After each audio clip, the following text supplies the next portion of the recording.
सर्दियों की हल्की ठंड थी। शहर के सबसे बड़े कॉलेज के कैंपस में नए स्तर की शुरुआत हो चुकी थी। चारों तरफ छात्र छात्राओं का मजमा लगा हुआ था। अमित एक छोटे गांव से आया हुआ था। अपना बैग कंधे पर टांगे और आंखों में बड़े सपने लिए कैंपस में दाखिल हुआ। अमित की साधारण सी पर्सनैलिटी और घबराए हुए हाव भाव साफ बता रहे थे कि वह पहली बार इतना बड़ा शहर देख रहा है। उसकी माँ ने जाते जाते उसके हाथ में एक थैला पकड़ा दिया था जिसमें थोड़ा सा खाना और कुछ पैसे रखे थे। अमित के लिए यह दुनिया बिल्कुल नहीं थी। उसी दिन कॉलेज के मुख्य सभा भाग में नए छात्रों का स्वागत समारोह हो रहा था। अमित ने खुद को एक कोने में खड़ा कर लिया और बाकी छात्रों को देखते हुए अपनी नई जिंदगी के बारे में सोचने लगा। तभी अचानक से एक तेज आवाज ने उसका ध्यान खींचा। हाय, मैं आर्या हूँ। और तुम? अमित ने मुड़कर देखा। उसकी आंखों के सामने एक लड़की खड़ी थी जो सफेद कुर्ता और नीली जीन्स में बेहद खूबसूरत लग रही थी। उसके बाल खुले हुए थे और उसकी मुस्कान में एक अजीब सा जादू था। अमित कुछ देर के लिए ठिठक गया। मैं अमित, उसने किसी तरह जवाब दिया। आर्या ने हंसते हुए कहा, अमित, क्या तुमने भी सोचा था कि कॉलेज इतना बड़ा होगा? मैं तो यहाँ आकर बिल्कुल खो गई हूँ। शायद हमें दोस्त बन जाना चाहिए ताकि कम से कम एक दूसरे का सहारा तो रहे। अमित ने सिर हिलाया और धीरे से उसकी बातों का सिलसिला शुरू हो गया। अगले कुछ दिनों में आर्या और अमित अच्छे दोस्त बन गए। दोनों के स्वभाव बिल्कुल अलग थे। आर्या बेफिक्र, ऊर्जावान और हर समय मुस्कुराने वाली लड़की थी, जबकि अमित शांत, गंभीर और अपने सपनों में खोया रहने वाला लड़का था। कॉलेज के शुरुआती दिनों में ही दोनों की दोस्ती इतनी गहरी हो गई कि हर कोई उन्हें साथ देखने का आदी हो गया था। लाइब्रेरी में पढ़ाई करना हो, कैंटीन में चाय पर चर्चा या शाम को कैंपस के गार्डन में बैठकर घंटों बातें करना, उनका हर पल एक साथ गुजरता। अमित को समझने में ज़्यादा वक्त नहीं लगा कि वे आर्या के लिए कुछ खास महसूस करने लगा है, लेकिन वह अपनी भावनाओं को दिल में दबाए रखता क्योंकि उसे लगता कि उसकी सादगी और साधारण जीवन आर्या की चमकदार दुनिया के लायक नहीं है। एक दिन कैंपस फैसिलिटी के दौरान आर्या ने अमित को एक गाने के लिए मंच पर आने को कहा। अमित पहले तो झिझका, लेकिन आर्या की जिद के आगे हार गया। उसने मंच पर जाकर ऐसा गाना गाया जो सीधे आर्या के दिल को छू गया।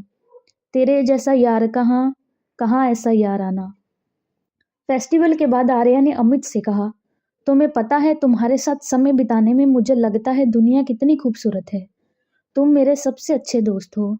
अमित ने हल्के से मुस्कुरा दिया, लेकिन उसकी आंखें बता रही थी कि वह दोस्ती से बढ़कर कुछ और चाहता है। कुछ हफ्तों बाद एक ठंडी शाम को जब दोनों कैंपस की बेंच पर बैठे हुए चाय पी रहे थे, अमित ने हिम्मत जुटाई। उसने कहा, आर्या, क्या मैंने कभी तुम्हें बताया है कि मैं तुम्हारे बिना अपनी जिंदगी की कल्पना नहीं कर सकता? आर्या ने चौंकते हुए उसकी ओर देखा। अमित, तुम क्या कहना चाहते हो? अमित ने गहरी सांस ली और कहा, मैं कहना चाहता हूँ कि मैं तुमसे प्यार करता हूँ और यह सिर्फ दोस्ती से बढ़कर है। मैं हर पल तुम्हारे साथ बिताना चाहता हूँ, तुम्हारे सपनों का हिस्सा बनना चाहता हूँ। आर्या ने कुछ पल चुपचाप अमित की आंखों में देखा, फिर वह मुस्कुराई और बोली, अमित, मुझे नहीं पता कि प्यार क्या होता है, लेकिन जो तुम्हारे लिए महसूस करती हूँ वह किसी और के लिए नहीं करती। शायद इसे ही प्यार कहते हैं। उस पल के बाद उनकी जिंदगी बदल गई। उनके प्यार की कहानी शुरू होती है, लेकिन जैसे जैसे परिवार और समाज की दीवारें उनके रास्ते में आती हैं, उनकी जिंदगी में तूफान आता है। आर्या को अमित के साधारण स्वभाव और उसकी गहराई सोच से प्यार हो गया था। अमित उसे लाइब्रेरी में उन कविताओं के बारे में बताता जो उससे उसके लिए लिखी थी। तुम्हारे बिना यह शब्द अधूरे हैं, वह अक्सर कहता। आर्या हंसते हुए उससे चिढ़ाती, और तुम मेरे बिना? अमित मुस्कुराते हुए जवाब देता, अधूरा। उनका प्यार एक दूसरे को बेहतर इंसान बना रहा था।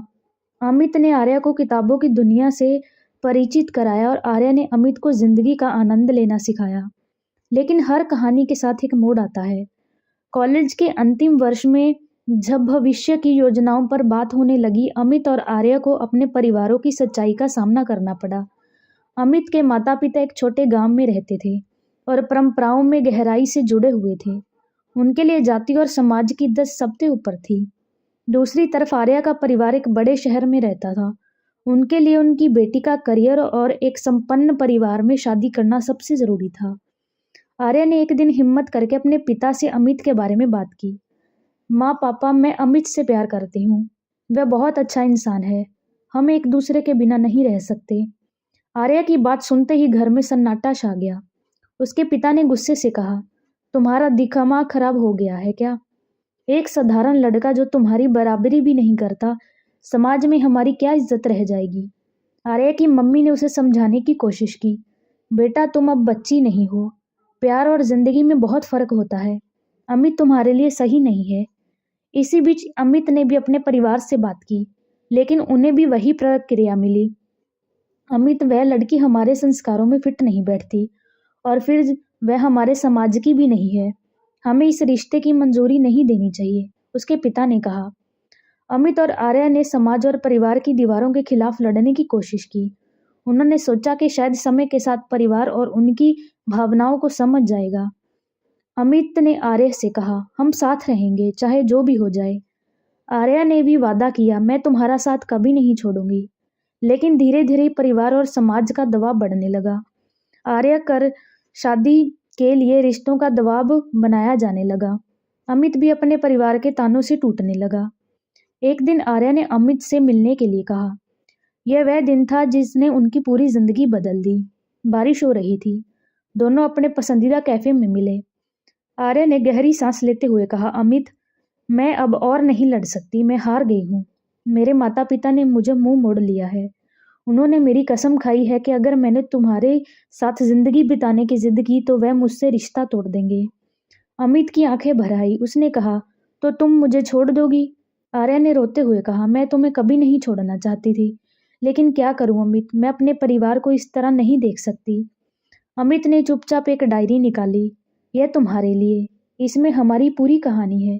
अब भी जब भी तुम अकेलेपन महसूस करो तो इसे पढ़ लेना। यह तुम्हारे साथ मेरी आखिरी निशानी है। आर्य ने डायरी लेते हुए कहा। उसे गले लगाया और कहा, शायद अगले जन्म में हम फिर मिलेंगे। अमित ने अपनी आंखें बंद कर ली और उसे महसूस किया जैसे वे आखिरी बार उसे देख रहा हो। आर्या की शादी होगी। उसने कोशिश की वह अपने नए जीवन में खुश रहे, लेकिन अमित की यादें उसे हर दिन परेशान करती रही। दूसरी तरफ अमित ने खुद को पूरी तरह से काम में डुबो दिया। वह अपने गांव वापस लौट गया और अपने माता पिता के साथ रहने लगा।